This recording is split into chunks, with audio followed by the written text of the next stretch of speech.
I would happen to agree with you. And I think it's important for everyone to understand technical analysis gives you the short term price movement, right? So it can tell us when we were extremely overbought earlier this year that we were going to have some sort of correction.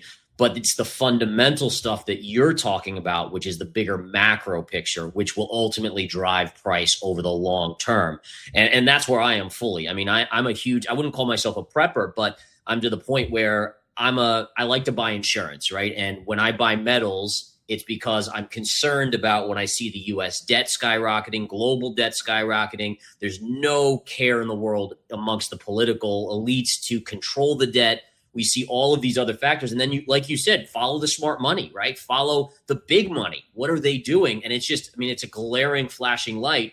But I think retail oftentimes gets bogged down by, oh, well, I bought it 110. Now it's at 70 or 60 or wherever. This is a horrible trade, but it's you got to look at the big picture if you're in it for the big picture. 100%. There's no question about it. And on top of that, you're seeing all of these new systems being set up all over the place. Dubai to launch the first same-day gold futures contract, and that starts today. They're just launching it today. The Dubai Gold and Commodities Exchange, which syncs up with Singapore, who launched now a deliverable contract in kilo silver bars and kilo gold bars and 1,000 ounce, one contract of 1,000 ounce silver bars instead of 5,000 and 100 in United States on COMEX, 5 1,000 ounce bars and 100 ounce bar, or a 400 ounce gold bar in London. So you're seeing settlement system, same thing is happening in Hong Kong, a new settlement system, vaulting system, Shanghai, Dubai, Hong Kong, all of these, St. Petersburg, they're all setting up and they are all linking together. And this is kind of the issue, is that the rest of the world, I think, is looking at a new system, and they're slowly setting it up where you will trade with one another on systems like SIPs or Enbridge with your own currency, settle imbalances in gold instead of relying on the U.S. Treasury. I think gold will replace it in many respects in terms of a settlement vehicle for currency imbalances, trade imbalances. And that is the whole premise of the taking the Shanghai Gold Exchange and spreading out through multiple jurisdictions so that settlement can be done instantly in gold. And that is already the infrastructure is being completed right now. Would you think that it would be fair to say that we don't know what the future holds in terms of economic collapse or the monetary fiat collapse, but at some point there will be a reversion back to more of a precious metals backed gold standard type situation? Yeah, I think that's going to happen in the global south. I don't think we'll see a gold backing of a currency. I think Judy Shelton's idea makes more sense than anything. She's been on my show twice where she speaks of gold-backed treasuries, redeemable with a zero coupon. And when you mesh that in with the Genius Act and look at what Tether's been doing, there's a lot to it that makes me just say, you got Tether, their CEO is Bo Hines of USA Tether, which is the Genius Act compliant side of Tether. Bo Hines was Trump's crypto czar. He's his confidant. And you look at what Tether has done for 3 years in a row. They bought more gold than anyone in the world except the Central Bank of Poland. Over 1,000 metric tons, I believe, each year. They continue to load up on gold with the interest that they are getting from the treasuries that they hold. Now, you look at the Genius Act and the Clarity Act talking about not being able to transfer the interest on those stable coins. And anytime money moves after next January, boom, boom, boom, boom, it's backed by short-term treasuries. Anytime. That's what is the backing the Genius Act, the stablecoin bill. And so that the interest on those treasuries is not transferable. So a company like Tether buys gold. What does that do? Pushes the price of gold much, much, much, much, much higher. But what does that really do? It devalues the dollar continually. The only way to devalue the dollar is against gold. It's the only neutral reserve asset by which you can measure anything. Right? It's not another currency. Triffin's dilemma says that other countries sell their currency to buy ours. So it's an invalid measure. Use it against gold. You devalue the dollar, you push gold higher. This allows you to sell manufacturing to the world. It allows you to also pay down the debt easier. Now, if Judy Shelton is right, and they do issue gold-backed treasury, and, she said it would be July 4th, whether or not it is. If they decide to issue gold-backed treasury, what you have is a zero coupon bond with no upfront borrowing costs. So you sell a bond to another country or to an investor that is redeemable in gold. Originally, she said 50, and then in her book, she said 5, 10, 20, 30, and 50, starting with the 50 in terms of year. The 50 has a very small coupon, the rest of them, zero zero interest rate, redeemable in gold. And the theory then would be you have zero upfront borrowing cost. You can bring back and build your manufacturing, pay it off in gold, and instead of revaluing it like everyone is talking about, I mean, they could market to market, and they should. It's still valued at $42.22 an ounce on the government's books. If you marked it to market, you would give the U.S. Treasury $1 trillion free and clear, just like that. Every $4,000 increase, the U.S. Treasury would get $1 trillion based upon the current accounting gimmicks that revaluing these gold certificates would be. But if the Genius Act says anytime money moves, it's going to be backed by treasuries, can't transfer it, and they keep pummeling it into gold, gold price goes higher. Now, here's the supposition. Here's the conspiracy. Here's the could it be. Bo Hines went in there with Trump and they said, listen, you guys, you were in trouble for a while there, Tether. We're going to let that all slide, right? Here's what's going to happen. You're going to buy lots. And that gold, by proxy, for the U.S. government. You're going to sell it to the Treasury down the road, right? We don't want to be in the open market creating all of that supposition. You're going to buy it for us. It's going to end up in the Treasury. It's going to back our bonds that are valued in gold.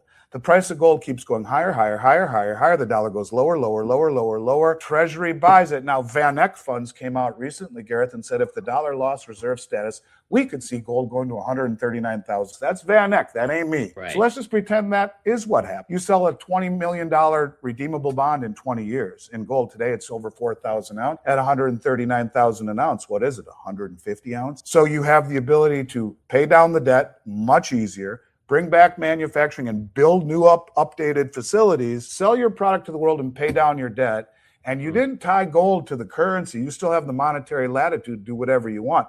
But the more foolish you are with monetary policy and fiscal irresponsibility, the higher the price of gold is going to go. Well, that is okay if you don't care about a devalued dollar to bring back manufacturing. I also wonder, we see a stock market that's at all-time highs, the semiconductor, the AI trade. It's kind of like the new shiny thing versus the metals. And I think that distraction is taking people away from what's really going on. And again, I guess the next question I would have for you is, I look at the two major factors, right? You have demand for the metal for, combustion engines and all these other maybe data center related build outs. But then you also have the de-dollarization aspect, which is, these governments who don't like the US having as much control because they have that reserve currency.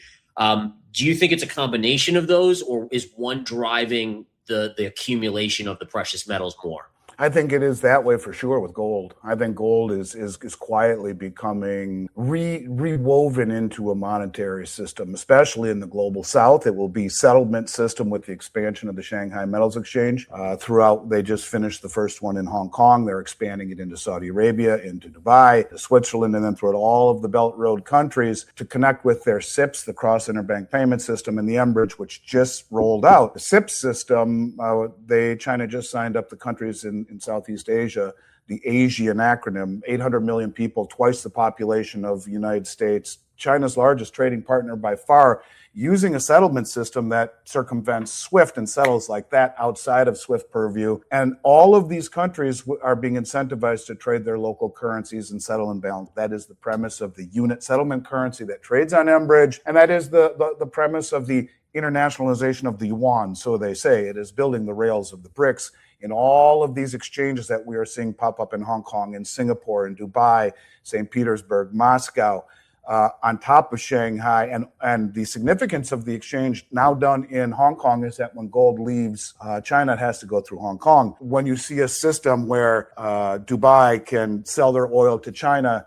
for digital yuan, and then just like that, immediately convert it into gold through the Shanghai Metals Exchange without going into dollars first. They've made the digital yuan convertible at that level into gold. And that is the premise. And I think you see the same thing happening, the gold deliveries that we're seeing, not just in China, but also, who was bought for 19 straight months. But we're also seeing it here in the United States with, February was the biggest month delivery, 40,711 contracts for 4.07 million ounces delivered in February. June, we're already at, somewhere around 30. I haven't looked this morning, but somewhere close to 35,000 contracts at 100 ounces apiece. So you got to ask yourself, who is standing for delivery for billions of dollars of gold every single month? And this is the story, Gareth, that's been missed, I think, by all the mainstream analysts. We've seen since between January and May, we saw almost 10 million ounces of gold delivered, right?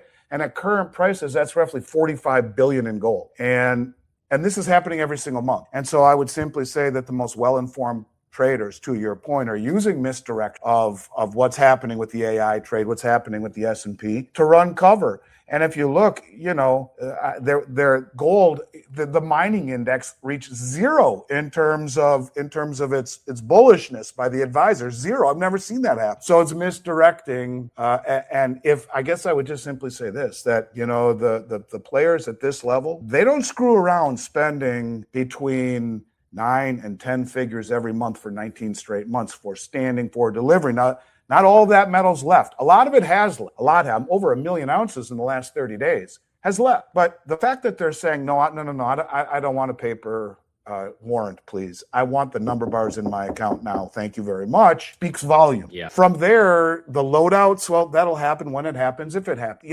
And it's important to understand that registered and eligible within the COMEX ecosystem are very different animals. We have a vaulting system of 9 COMEX vaults throughout North America. One is in New York, JFK. It is a COMEX facility. Let's have several clients. One in particular has several million ounces in 1,000-ounce silver bars in that COMEX facility. In the eligible, they're not for. She could move them to register, which is the account that backs the bar. But when this metal gets moved into an eligible account, it's just sitting in a COMEX approved warehouse in full custody of the account holder, and it's not in the registered category. So the fact that it hasn't been loaded out isn't really